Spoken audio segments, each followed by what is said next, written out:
So here's a 5-year chart of the yield on the 30-year Treasury to give you some context.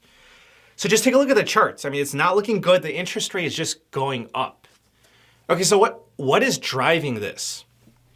It's a mix of things. It's a lack of buyers, higher inflation expectations, loss of confidence in the US because of deficits and debt crisis, and the sell America trend.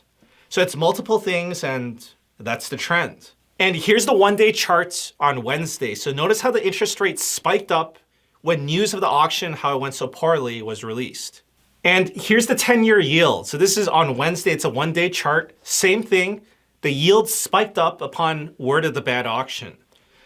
And we talked about the 10-year yield so much in our previous videos. We talked about how important it is because it affects mortgage interest rates as well as the stock markets. So here's a 3-month chart. You know, being at 4.6%, that is not good. That's an elevated level. And I'm telling you, if this goes to 5%, then we are in serious trouble. So listen, just to be clear, higher interest rates are not good for the stock market because the stock market wants cheap and easy money. So it's very straightforward. I want you to think of it like this.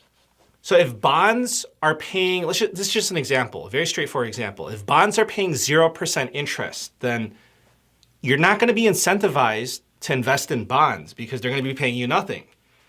So in that case, you would take your money to the stock market in hopes of making more than 0%. And if more money flows to stocks, then the stock market's going to go up. But if Treasury bonds are paying 7%, 8%, 9%, 10%, then in that case, why would you invest in stocks? Why would you take the risk in the stock market? You could just lend money to the US government risk-free and earn 10%. And that would mean fewer investors investing in stocks, which would hurt the stock markets. So high interest rates are a problem for the stock markets.